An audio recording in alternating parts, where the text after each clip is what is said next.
अब हम आपको श्रीमद् भागवत महापुराण के एकादश स्कंद का 5वां अध्याय सुनाते हैं, जिसमें भक्तिहीन पुरुषों की गति और भगवान की पूजा विधि का वर्णन। सो आप सभी ध्यानपूर्वक श्रवण करेंगे और धर्म लाभ प्राप्त करेंगे। राजा निमि ने पूछा, योगीश्वरों, आप लोग तो श्रेष्ठ आत्मज्ञानी और भगवान के परम भक्त हैं। कृपा करके ये बतलाइए कि जिनकी कामनाएं शांत नहीं हुई हैं, लौकिक पारलौकिक भोगों की लालसा मिटी नहीं है और मन एवं इंद्रियां भी बस में नहीं हैं, तथा जो प्राय भगवान का भजन भी नहीं करते, ऐसे लोगों की क्या गति होती है। अब 8वें योगेश्वर चमस जी ने कहा, राजन, विराट पुरुष के मुख से सत्व प्रधान ब्राह्मण, भुजाओं से सत्व रज प्रधान क्षत्रिय, जांघों से रज तम प्रधान वैश्य और चरणों में तम प्रधान शूद्र की उत्पत्ति हुई है। उन्हीं की जांघों से गृहस्थाश्रम, हृदय से ब्रह्मचर्य, वक्ष स्थल से वानप्रस्थ और मस्तक से संन्यास, ये 4 आश्रम प्रकट हुए हैं। इन चारों वर्णों और आश्रमों के जन्मदाता स्वयं भगवान ही हैं। वही इनके स्वामी, नियंता और आत्मा भी है। इसलिए इन वर्ण और आश्रम में रहने वाला जो मनुष्य भगवान का भजन नहीं करता, बल्कि उल्टा उनका अनादर करता है, वह अपने स्थान, वर्ण, आश्रम और मनुष्य योनि से भी च्युत हो जाता है, उसका अधःपतन हो जाता है। बहुत सी स्त्रियां और शूद्र आदि भगवान की कथा और उनके नाम कीर्तन आदि से कुछ दूर पड़ गए हैं। वे आप जैसे भगवत भक्तों की दया के पात्र हैं। आप लोग उन्हें कथा कीर्तन की सुविधा देकर उनका उद्धार करें। ब्राह्मण, क्षत्रिय और वैश्य जन्म से, वेद अध्ययन से तथा यज्ञोपवीत आदि संस्कारों से भगवान के चरणों के निकट तक पहुंच चुके हैं, फिर भी वे वेदों के असली तात्पर्य न समझकर अर्थवाद में लगकर मोहित हो जाते हैं। उन्हें कर्म का रहस्य मालूम नहीं है। मूर्ख होने पर भी वे अपने को पंडित मानते हैं और अभिमान में अकड़े रहते हैं। वे मीठी मीठी बातों में भूल जाते हैं और केवल वस्तु शून्य शब्द माधुर्य के मुंह में पड़कर चटकीली भड़कीली बातें कहा करते हैं। रजोगुण की अधिकता के कारण उनके संकल्प बड़े घोर होते हैं। कामनाओं की तो सीमा ही नहीं रहती। उनका क्रोध भी ऐसा होता है जैसे सांप का, बनावट और घमंड से उन्हें प्रेम का होता है। वे पापी लोग भगवान के प्यारे भक्तों की हंसी उड़ाया करते हैं। वे मूर्ख बड़े बूढ़ों की नहीं, स्त्रियों की उपासना करते हैं। यही नहीं, वे परस्पर इकट्ठे होकर उस घर गृहस्थी के संबंध में ही बड़े बड़े मंसूबे बांधते हैं, जहाँ का सबसे बड़ा सुख स्त्री सहवास में ही सीमित है। वे यदि कभी यज्ञ भी करते हैं तो अन्नदान नहीं करते, विधि का उल्लंघन करते और दक्षिणा तक नहीं देते। वे कर्म का रहस्य न जानने वाले मूर्ख केवल अपनी जीव को संतुष्ट करने और पेट की भूख मिटाने, शरीर को पुष्ट करने के लिए बेचारे पशुओं की हत्या करते हैं। धन, वैभव, कुलीनता, विद्या, दान, सौंदर्य, बल और कर्म आदि के घमंड से अंधे हो जाते हैं तथा वे दुष्ट उन भगवत प्रेमी संतों तथा ईश्वर का भी अपमान करते रहते हैं। राजन, वेदों ने इस बात को बार बार दोहराया है कि भगवान आकाश के समान नित्य निरंतर समस्त शरीर धारियों में स्थित है।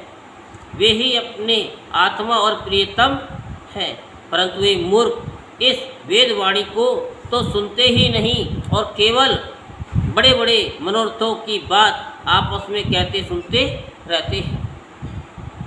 वेद विधि के रूप में ऐसे ही कर्मों के करने की आज्ञा देते हैं कि जिनमें मनुष्य की स्वाभाविक प्रवृत्ति नहीं होती।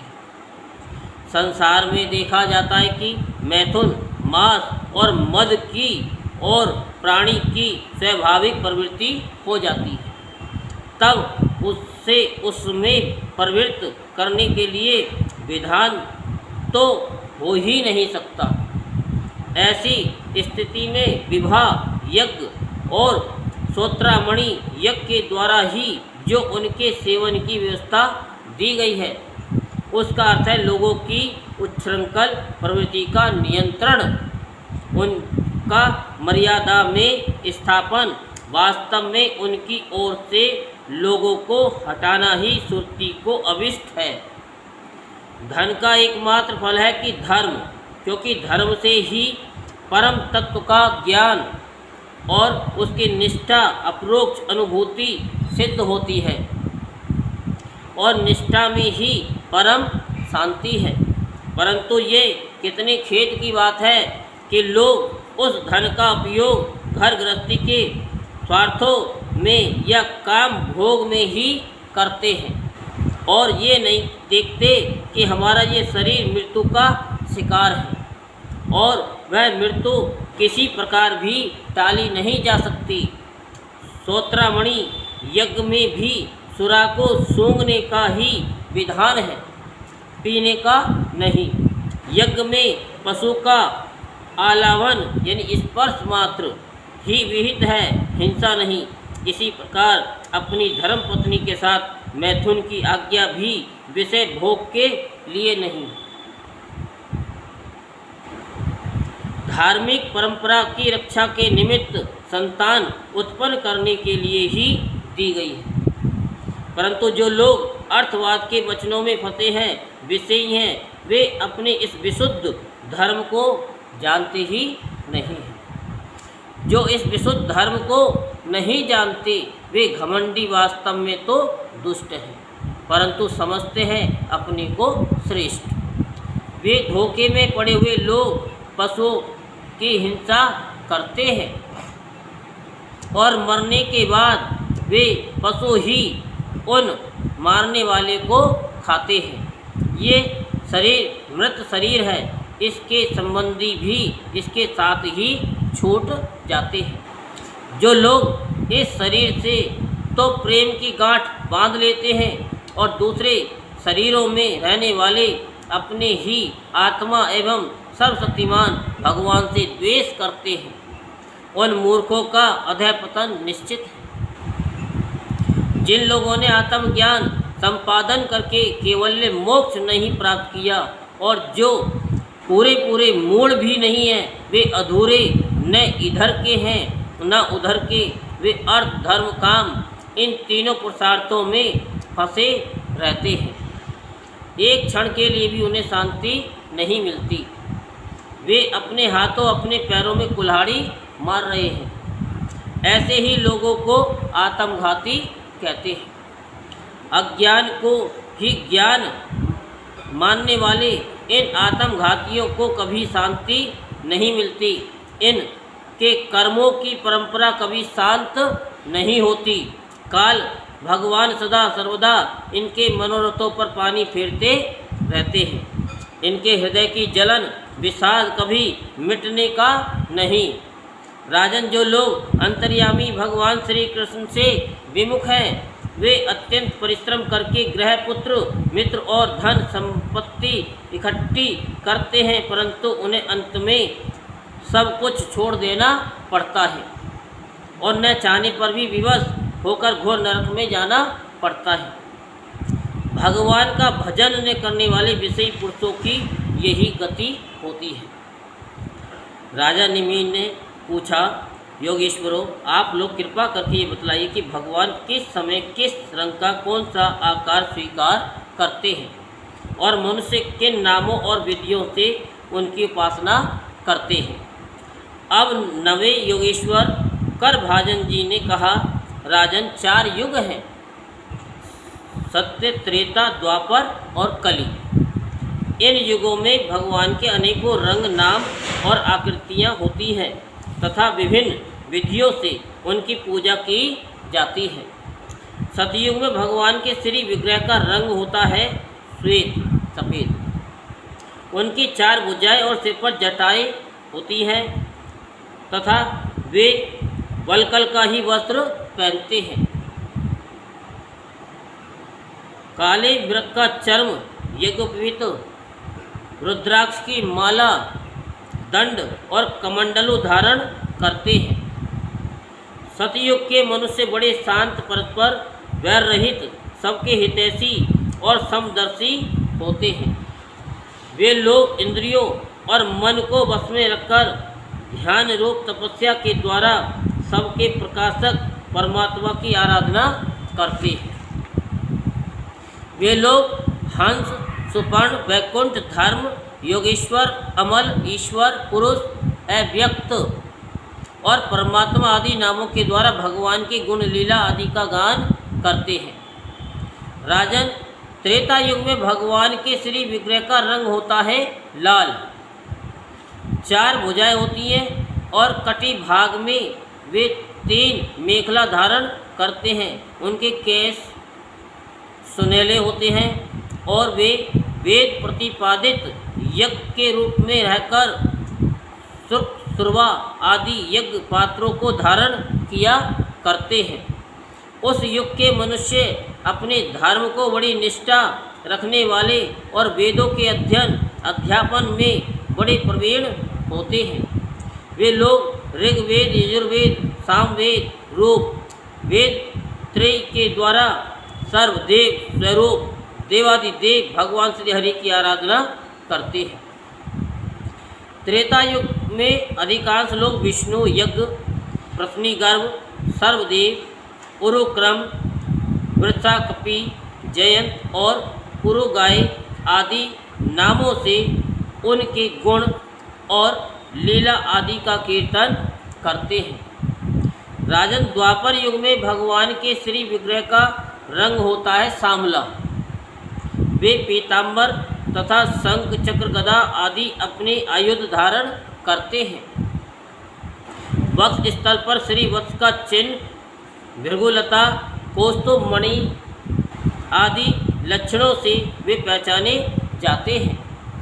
राजन, उस समय जिज्ञासु मनुष्य महाराजाओं के चिन्ह, छत्र, चंवर आदि से युक्त परम पुरुष भगवान की वैदिक और तांत्रिक विधि से आराधना करते हैं।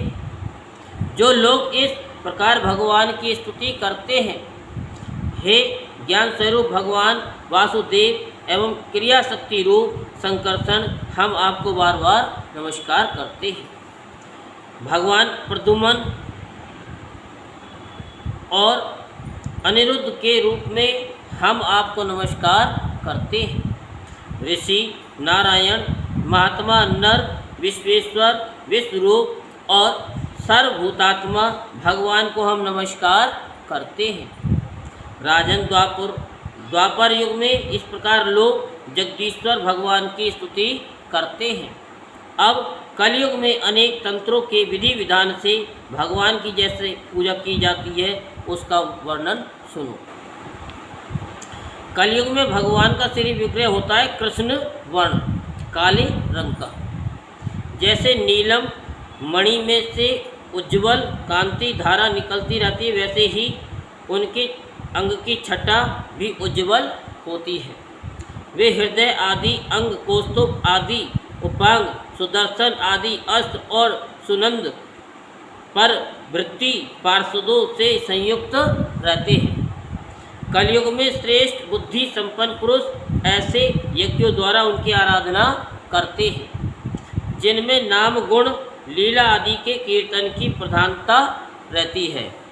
वे लोग भगवान की स्तुति इस प्रकार करते हैं कि प्रभु आपके शरणागत रक्षक हैं। आपके चरणारविंद सदा सर्वदा ध्यान करने योग्य, माया मोह के कारण होने वाले सांसारिक पराजयों का अंत कर देने वाले तथा भक्तों की समस्त अभिष्ट वस्तुओं का दान करने वाले कामधेनु स्वरूप हैं। वे तीर्थों को भी तीर्थ बनाने वाले स्वयं परम तीर्थ स्वरूप हैं। शिव ब्रह्मा आदि बड़े बड़े देवता उन्हें नमस्कार करते हैं और चाहे जो कोई उनकी शरण में आ जाए उसे स्वीकार कर लेते हैं। सेवकों की समस्त आर्त और विपत्ति के नाशक तथा संसार सागर से पार जाने के लिए जहाज हैं। महापुरुष, मैं आपके उन्हीं चरणारविंदों की वंदना करता हूँ। भगवान, आपके चरण कमलों की महिमा कौन कहे।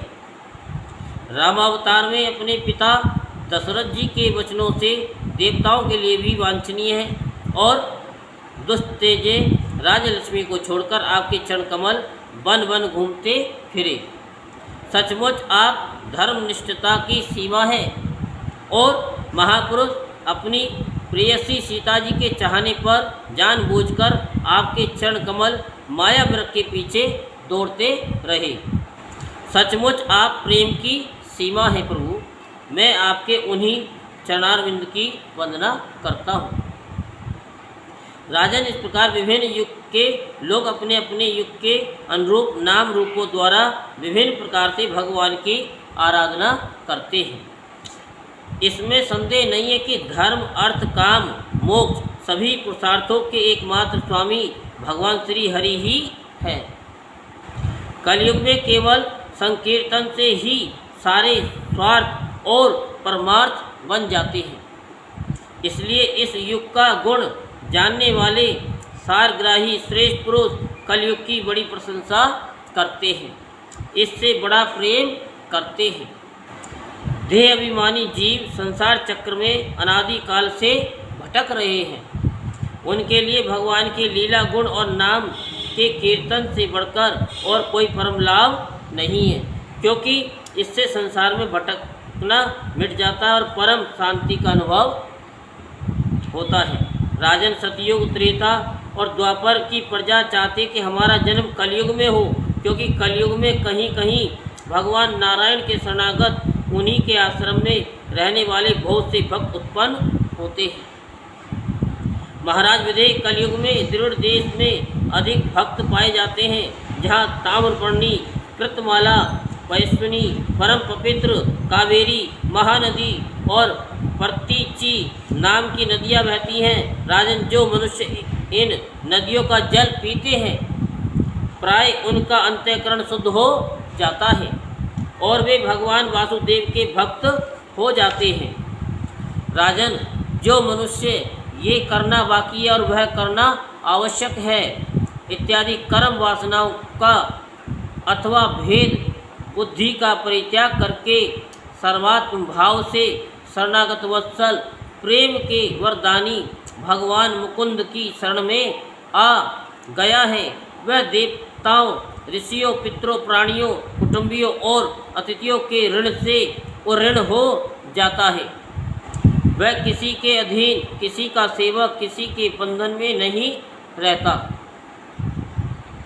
जो प्रेमी भक्त अपने प्रियतम भगवान के चरण कमलों का अनन्य भाव से दूसरी भावनाओं, आस्थाओं, वृत्तियों और प्रवृत्तियों को छोड़कर भजन करता है, उससे पहली बात तो यह है कि पाप कर्म होते ही नहीं, परंतु यदि किसी प्रकार हो भी जाए तो परम पुरुष भगवान श्री हरि उसके हृदय में बैठकर वह सब धो देते और उनके हृदय को शुद्ध कर देते हैं।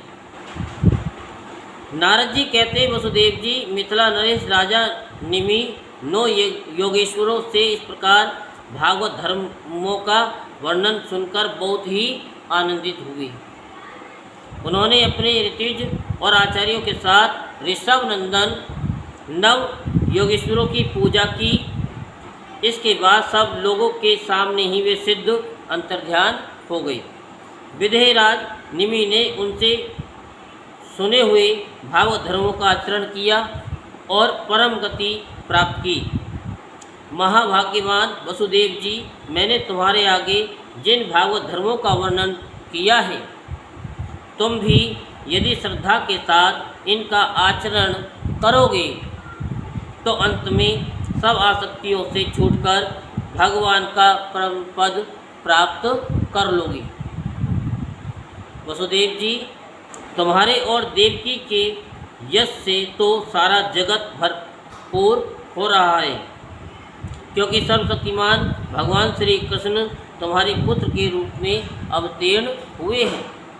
तुम लोगों ने भगवान के दर्शन, आलिंगन तथा बातचीत करने एवं उन्हें सुलाने, बिठाने, खिलाने आदि के द्वारा वात्सल्य स्नेह करके अपना हृदय शुद्ध कर लिया है। तुम परम पवित्र हो गए हो। वसुदेव जी, शिशुपाल, पौंड्रक और साल्व आदि राजाओं ने जो बैर भाव से श्री कृष्ण की चाल ढाल, लीला विलास, चितवन, बोलन आदि का स्मरण किया था, वह भी नियम अनुसार नहीं, सोते, बैठते, चलते फिरते स्वाभाविक रूप से ही फिर भी उनकी चित्तवृत्ति श्री कृष्णाकार हो गई और वे सारूप्य मुक्ति के अधिकारी हुए। फिर जो लोग प्रेम भाव और अनुराग से श्री कृष्ण का चिंतन करते हैं, उन्हें श्री कृष्ण की प्राप्ति होने में कोई संदेह है क्या? वसुदेव जी, तुम श्री कृष्ण को केवल अपना पुत्र ही मत समझो। वे सर्वात्मा, सर्वेश्वर, कारणातीत और अविनाशी हैं। उन्होंने लीला के लिए मनुष्य रूप प्रकट करके अपना ऐश्वर्य छिपा रखा है।